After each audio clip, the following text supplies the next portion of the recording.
those students there that you saw are very focused, and they say that they want to become farmers when they do grow up, so they already seem to be developing some sort of career direction.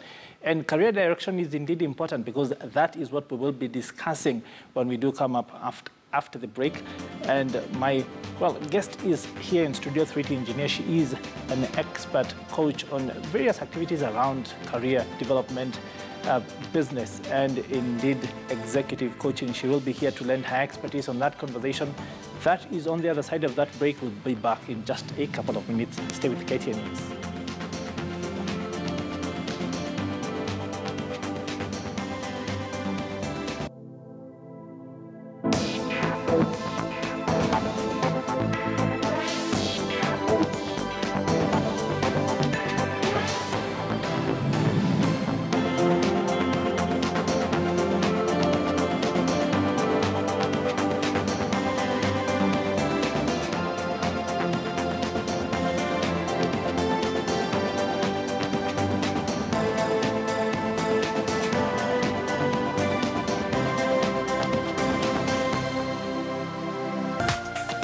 This is KTN News.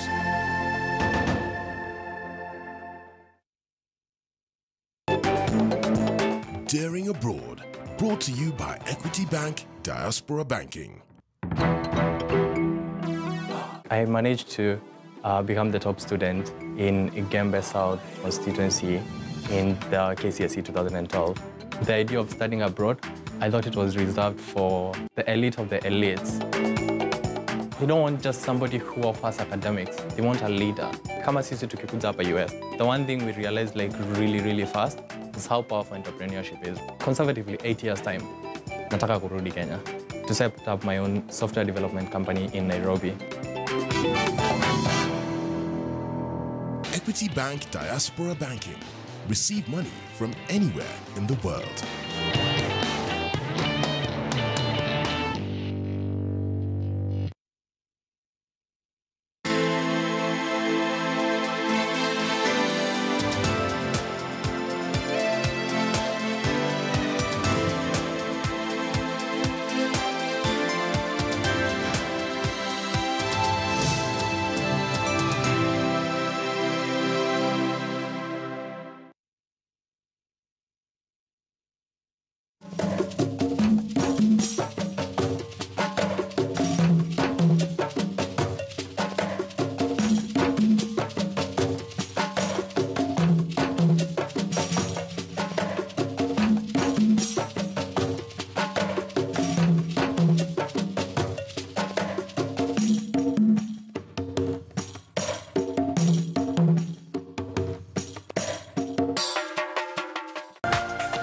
This is KTN News.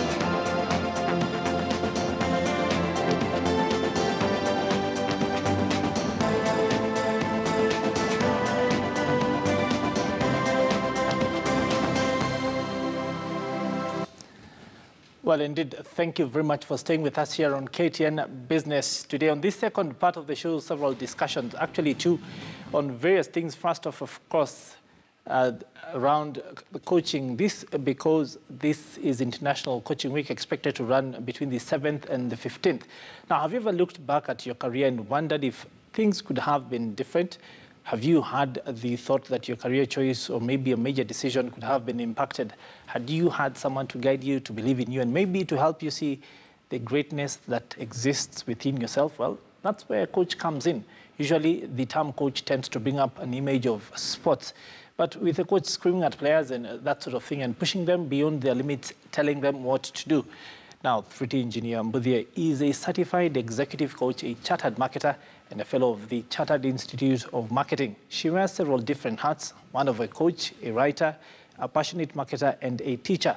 She's part of the adjunct faculty at Strathmore University and is particularly passionate about gender diversity and women's matters. Quite a CV right there, Treat. Thank you, Peter. Yeah, so first off, International Coaching Week. What exactly is the linkage between, well, the world of business and coaching? Most people are familiar with coaches in sports, but never really with the same concept when it comes to the world of business. Let me start by sort of trying to clarify what coaching is. I think that would be a good place to begin. Coaching can be defined as the process of exploring or unleashing somebody's potential. And this potential is unleashed in order to grow in their career, grow in their lives, and the potential is endless. Each and every one of us has endless potential inside us.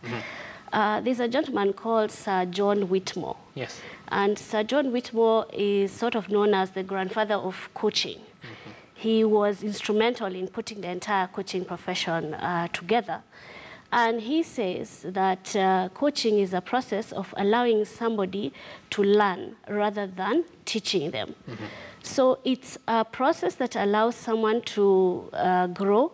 It's a process that allows somebody to explore the potential that exists within themselves. And because each of us has this greatness, then we find that we just need some help in order to have it come out for us. Now, in the world of business, businesses, of course, do not exist in isolation. The individuals who work within those businesses also require to be guided and assisted through their processes.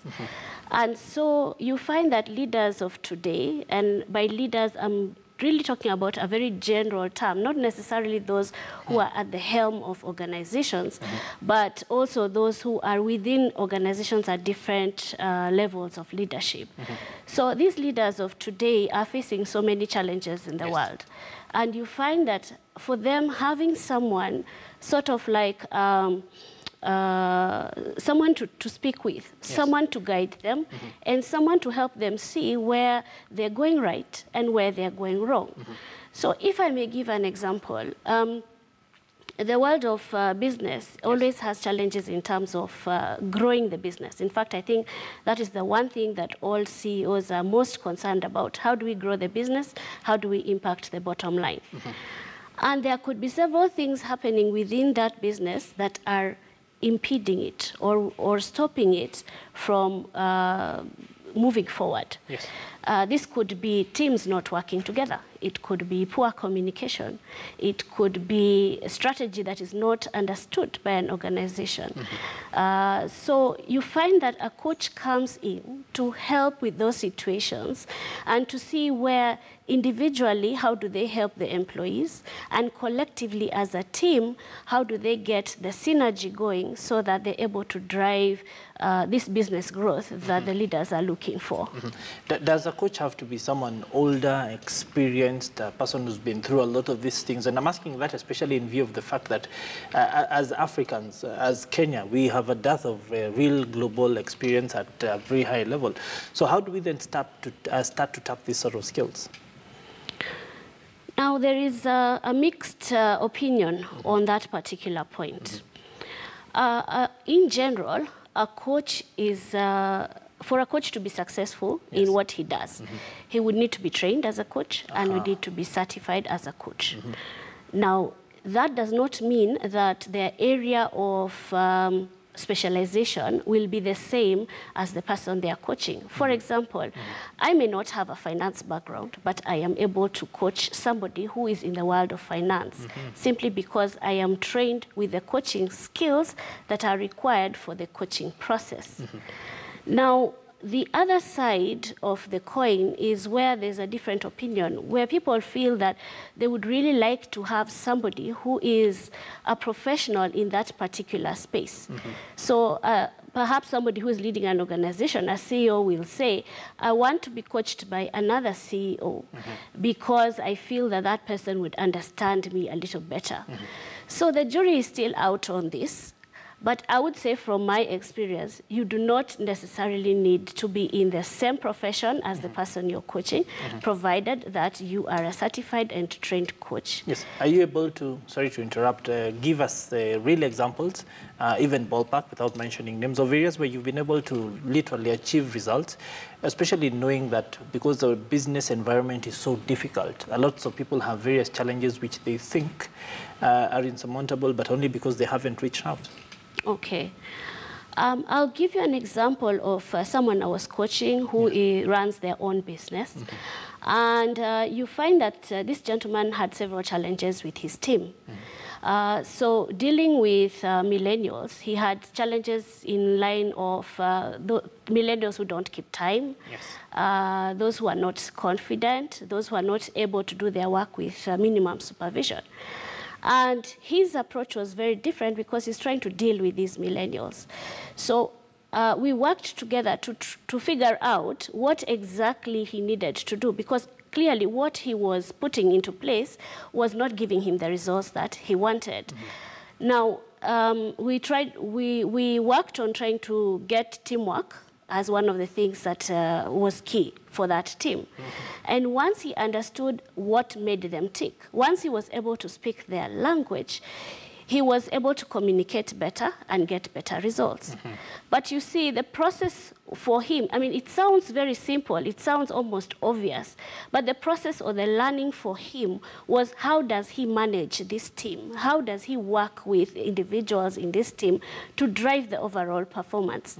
And that's why we say that coaching is a process of learning, that as you go through the coaching sessions, you actually get to learn for yourself, so that next time when you're faced with a similar situation, you do not have to call the coach, you do not have to consult. You become independent. Yes, absolutely. Finally, these services, of course, a huge need in the market. I've seen cases of people struggling with human resource issues, management issues, marketing issues. Are they expensive, and where can they be found? There are several certified coaches that are available in the country. A good place to start would be to look at the International Coach Federation Kenya chapter. That's the local body where most coaches are affiliated. So that would be a good place to start. The other place is, of course, social media. You can always find or search for credentialed coaches in Kenya, or a certified How coaches do you in Kenya. find the ones that are certified and not end up with a quack who's pretending? What do you look out for? Is there a certificate or a badge or something that says this is certified and this is not? That's a very good question. Now, any coach who is certified by the International Coach Federation has gone through a very rigorous process. And the process involves them going through training, which is at least 60 hours of training. They also have gone through mentor coaching, which is coaching done by a mentor coach who's a level who's higher than you. And in addition to that, they have gone through an examination, an online examination. Now, once you go through that entire process, you find that the ICF will actually give you a certificate indicating that you are credentialed. So as a lay person, you may actually ask the person you're interviewing to be your coach. Ask them, what credentials do you have? What training have you undergone? What criteria, did you put together in terms of saying that you are a certified coach? Can you explain what training that you went through? Okay. Yes. Indeed, unfortunately, we are out of time, but very interesting subject.